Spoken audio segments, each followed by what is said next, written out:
పిల్లలకి ఎంతో ఇష్టమయ్యే పాలకూర పప్పు విత్ చీజ్. ఇది పిల్లలకి ఇష్టమైన వర్షన్ అండి, చాలా బాగుంటుంది. తప్పకుండా ట్రై చేయండి. డెఫినెట్గా మీరు డిఫరెంట్ టేస్ట్ చూస్తారు. పెద్దలకి కూడా చాలా నచ్చుతుంది. మనం ఎలా చేశానో ఒకసారి వెళ్ళి చూద్దాం రండి.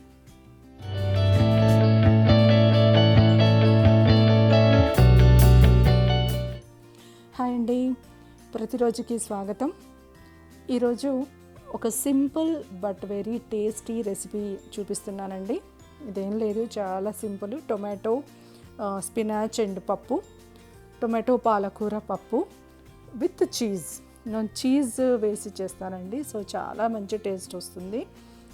చాలా పప్పు కాబట్టి కొంచెం వేసుకున్నా కూడా పెద్దవాళ్ళకి కూడా ఏమీ ఎఫెక్ట్ ఉండదు. చాలా బాగుంటుంది. ఎలా చేద్దామో నేను ఇప్పుడు చూపిస్తాను. దీనికి నేను ముందుగా కుక్కర్లో ఇదొక చిన్న కుక్కర్ తీసుకున్నానండి. దాంట్లో పప్పు కలిపి పెట్టుకున్నాను, కడిగి పెట్టుకున్నాను.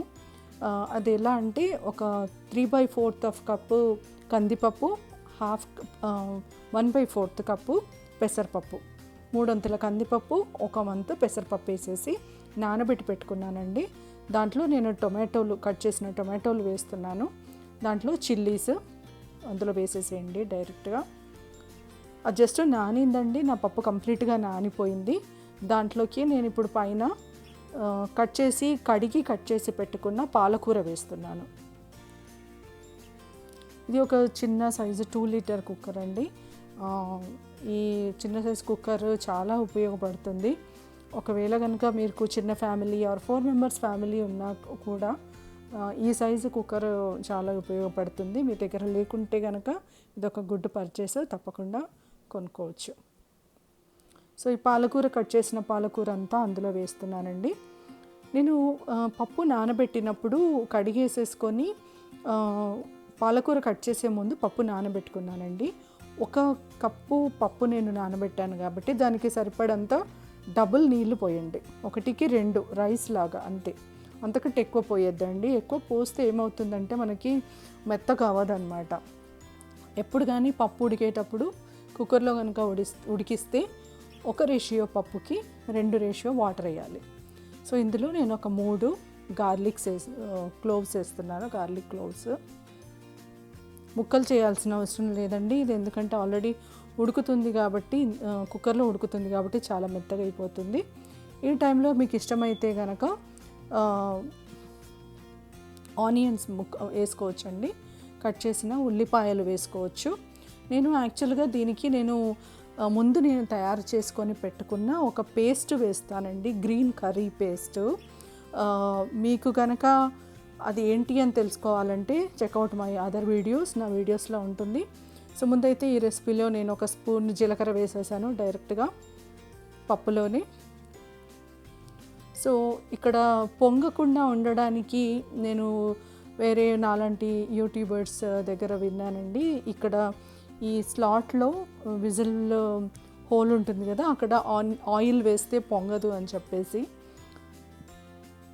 వేసాను. కొంచెం ఆయిల్ వేసాను జస్ట్ చేసే ముందు. అండ్ ఒక 1/2 స్పూన్ ఆఫ్ ఆయిల్ నేను పప్పులో కూడా వేసాను అనమాట. 1 టేబుల్ స్పూన్ ఆయిల్ అనుకోండి, టేబుల్ స్పూన్ ఆయిల్ అందులో వేసేసి నేను కుక్కరు విజిల్స్ కోసం అని చెప్పేసి కుక్కరు పెట్టేస్తున్నాను.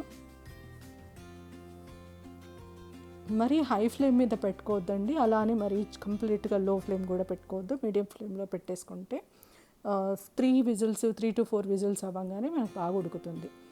అది అయ్యే లోపల నేను ఇక్కడ ఇంకొక గిన్నెలో కొంచెం ఆయిల్ తీసుకొని దాంట్లోకి నేను ఆవాలు వేసాను. తర్వాత చిన్నగా కట్ చేసిన వెల్లుల్లి ముక్కలు వేస్తున్నాను. ముందు వేసిన 3 వెల్లుల్లి ముక్కలు మన పప్పులో ఉడుకుతుంది కాబట్టి అదంతా మ్యాష్ అయిపోయి అదొక డిఫరెంట్ టేస్ట్ వస్తుందండి.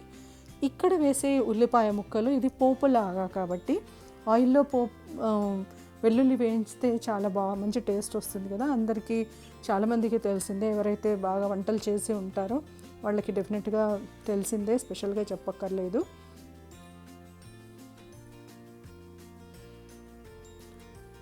నా కర్రీ పేస్ట్ గురించి చెప్తున్నాను కదండి. నా కర్రీ పేస్ట్ నేను ఎలా చేశాను అనేది నేను మీకు చూపించానండి. యాక్చువల్గా సో అది మీరు అది చెక్ చేయండి. నేను దాని డిస్క్రిప్షన్ ఇక్కడ ఇస్తాను. ఆ లింక్ కూడా నేను డిస్క్రిప్షన్లో మెన్షన్ చేస్తాను. సో ఇక్కడ మన గార్లిక్ ముక్కలు బాగా వేగే వరకు కలుపుకోవాలి.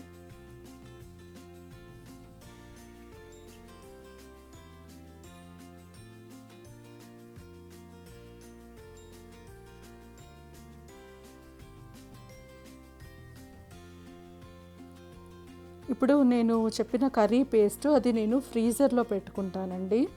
నాకు చూసారు కదా ఇలా బాల్స్ లాగా తీసుకొని నేను ఫ్రీజర్లో స్టోర్ చేసుకుంటాను.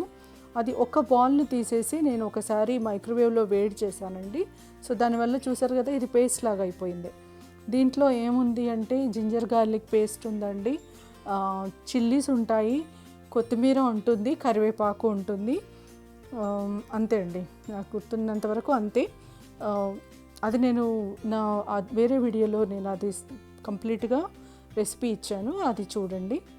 దాంట్లోకి నేను పసుపు అండ్ కారం ఒక స్పూను, పసుపు కొంచెం ఎక్కువనే వేస్తానండి పప్పు కూరల్లో. ఆయిల్, పసుపు, గార్లిక్ అన్నీ కలిపి వేగితే కనుక చాలా మంచి టేస్ట్ వస్తుంది కదా. సో ఆ టేస్ట్ కోసం నేను పసుపు కొంచెం మంచిగా ఎక్కువనే 1 స్పూన్ వరకు వేసాను. కొంచెం చిల్లీ పౌడర్ కూడా వేసాను. పప్పులోకి ఎప్పుడు కానీ కొంచెం చిల్లీ పౌడర్ వేసుకోవాలండి, అప్పుడే మంచి టేస్ట్ వస్తుంది.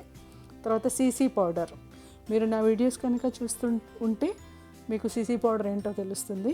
అది క్యూమిన్ అండ్ కొరియాండర్ పౌడరు, ఇది ఒక స్పూన్ వరకు వేసానండి. నాకు సడన్గా స్పూన్ దొరకలేదు, సో దాని లిడ్లోకే వంపేసి 1 స్పూన్ అంతా సీసీ పౌడర్ వేసాను, కొరియాండర్ అండ్ క్యూమిన్ పౌడర్. ఈ క్యూమిన్ అండ్ కొరియాండర్ పౌడరు పెట్టుకోవడము చాలా హెల్ప్ అవుతుందండి. చాలా కూరల్లో, మన ఇండియన్ కూరల్లో చాలా వాటిలలో వేస్తాం కదా.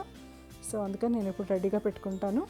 ఇప్పుడు నేను దీంట్లోకి ఈ క్రాఫ్ట్ చీజ్ వేస్తున్నానండి, మిల్క్ చీజ్. సో ఇది యూజువల్గా పిల్లలు తింటారు కదండి, మేము పిల్లల కోసం తీసుకొస్తాము. బ్రెడ్లో శాండ్విచ్కి అలాగా పెట్టుకుంటారనమాట. దాన్ని నేను ముక్కలుగా కట్ చేసేసి దాంట్లో డైరెక్ట్గా వేసేస్తాను. సో నేను నా పప్పు 1 కప్పు పప్పు కదండి, 1 కప్పు పప్పుకి 1 పెద్ద కట్ట పాలకూర ఉంది. చూశారు కదా, ఆల్మోస్ట్ నేను మీకు చూపించాను పాలకూర ఎంత ఉంది అనేసి. సో అదంతా కలిపి నాకు ఒక గిన్నెడు ఈ పౌల్ ఇది ఉంది కదా, ఈ ప్యాన్ అంతవరకు నాకు నిండుగా పప్పు వస్తుంది. అంత పప్పుకి నేను 2 స్లైసెస్ ఆఫ్ క్రాఫ్ట్ చీజ్ వేసాను. సో ఒకసారి ఆయిల్లో ఆ వేడిలో ఈ చీజు, చిల్లీ, గార్లిక్ అదంతా పేస్ట్ ఉంది కదా, గ్రీన్ పేస్ట్, అదంతా కనుక కలిస్తే ఇలా మంచి బ్యూటిఫుల్ కలర్లో ఇలా పేస్ట్ లాగా, పచ్చడి లాగా వచ్చిందండి. అది చూస్తేనే ఎంతో బాగుంది.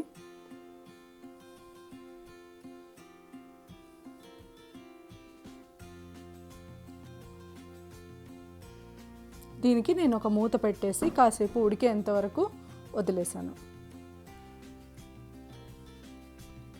ఈ లోపల మన పప్పు ఉడికిద్ది కదండి, పప్పుని మెత్తగా చేసుకొని దాన్ని ఇందులోకి వేసేసి బాగా కలిపి ఉప్పు, కారము కావాల్సినంత సెట్ చేసేసుకొని తీసేయడమే అనమాట.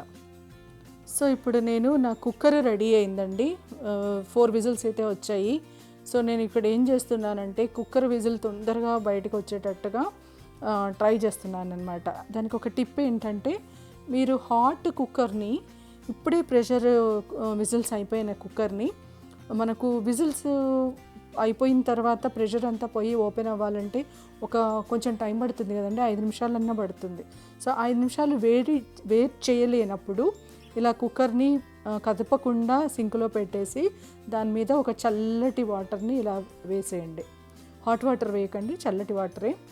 కాసేపు చూసారు కదా, నాకు ఇంతకుముందు విజిల్ ఈజీగా వచ్చేసింది, ఇప్పుడే జస్ట్ అయిపోయిందండి. నేను ఇట్లా స్టవ్ మీద నుండి తీసుకొచ్చి ఇక్కడ పెట్టేశాను అంతే. నేను ఇలా చూసారా, నాకు కుక్కర్ కూడా ఇంత ఈజీగా ఓపెన్ అయిపోయిందనమాట. సో అదే కనుక నేను కుక్కర్ ప్రెషర్ పోయేంత వరకు వెయిట్ చేయాలి అని అంటే నాకు ఇంకొక 5 నిమిషాలు పడుతుంది. సో 5 నిమిషాలు నేను సేవ్ చేయడం కోసము అదొక టిప్ నేను యూస్ చేస్తాను. మీరు కూడా ట్రై చేయండి. బట్ హాట్ వాటర్ మాత్రం వేయకండి. అండ్ కుక్కర్ని ఇలా కదపడం కానీ అలాంటివి చేయకండి, అది బర్స్ట్ అయ్యే ఛాన్సెస్ ఉన్నాయి. అండ్ కోల్డ్ వాటర్ వేసి అదంతా కోల్డ్ వాటర్తో చల్లగా అయిపోయి ప్రెషర్ అంతా పోయిన తర్వాతనే మీరు స్టవ్ కాదండి, కుక్కర్ ఓపెన్ చేయండి. హాట్ కుక్కర్ని ఎప్పుడు కానీ ఓపెన్ చేయకూడదు, మొత్తం అందులో నుండి పైకి వచ్చేస్తుంది అన్నమాట. సో ఇప్పుడు నేను ముందు చేసుకున్న పేస్ట్లోకి నేను ఈ పప్పును నేను రుబ్బుకున్నానండి. నేను మీకు చూపించలేదు. ఇట్లా పప్పు గుత్తి వేసి రుబ్బుతారు కదా, నా దగ్గర పొటాటో మ్యాషర్ ఉంటుంది. పొటాటో మ్యాషర్తో నేను మెత్తగా మ్యాష్ చేశాను అనమాట.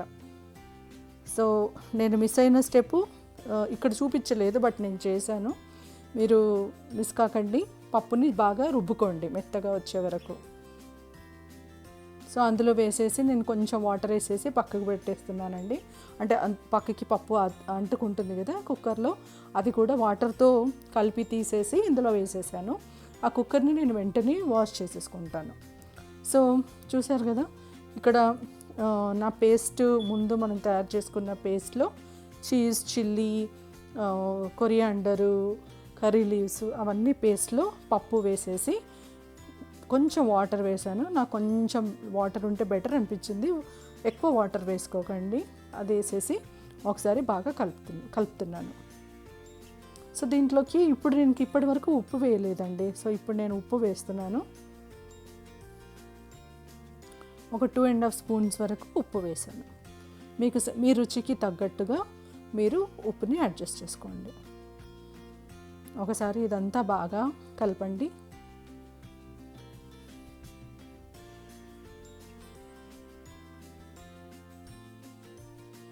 ఇలా మొత్తం కింది నుండి కలపడం వల్ల ఏమవుతుందంటే ఆ చిల్లీ పేస్టు, మన చీజ్ అదంతా కూడా కంప్లీట్గా కరిగి దాంట్లో కలిసిపోతుందండి. ఈ టైంలో కాసేపు ఉడికియాలండి. చాలామంది ఏం చేస్తారంటే పప్పును అండ్ పాలకూరని ఉడికిచ్చేసేసి ఇటుపక్క పోపు వేరే గిన్నెలో పెట్టేసి అందులో వేస్తారు. సో అలా కాకుండా ఇక్కడ ఒక స్టెప్ మిస్ కాకముందు చెప్తున్నానండి. ఇక్కడ నేను ఇంకొక చీజ్ లేయర్ వేసాను, చూసారు కదా. సో ఇంకొకటి మొత్తం కలిపి 3 అన్నమాట. సో అదంతా కరిగిపోతుంది. మీరు కావాలంటే బటర్ కూడా వేసుకోవచ్చు. ఈ టైంలో బటర్ వేస్తే కూడా చాలా బాగుంటుంది. బయట మేము హోటల్స్లో అంత కర్రీస్ అంత మంచి టేస్ట్ ఎందుకు వస్తాయండి, వాళ్ళు చాలా బటర్ వేస్తారు. అండ్ ఇలాంటి సీక్రెట్ ఇంగ్రీడియంట్స్ ఉంటాయి అన్నమాట. ఇలాంటి ఇంగ్రీడియంట్స్ వేస్తారు కాబట్టి వాళ్ళకి ఒక మంచి టేస్ట్ వస్తుంది. మనం ఎప్పుడో తింటాం కాబట్టి పర్వాలేదండి, రోజు మాత్రం వేసుకోకండి, మనకి మళ్ళీ ఫ్యాట్ ఇదంతా ఉంటుంది కాబట్టి.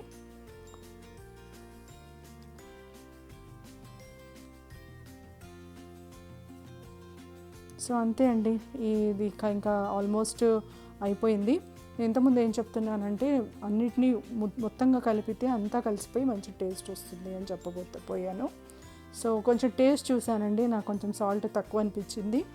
సో నాకు ఇప్పుడు ఈ టైంలో పింక్ సాల్ట్ యూస్ చేస్తే బెటర్ అనిపించింది. పింక్ సాల్ట్ యూజువల్గా సాల్ట్నెస్ తక్కువ ఉంటుంది అయోడైజ్డ్ సాల్ట్ కంటే, కానీ మినరల్స్ ఉంటాయి అన్నమాట. అందుకని చెప్పేసి ఇప్పుడు ఈ ప్లేస్లో నాకు కొంచెమే సాల్ట్ తగ్గింది కాబట్టి పింక్ సాల్ట్ యూస్ చేసేసాను.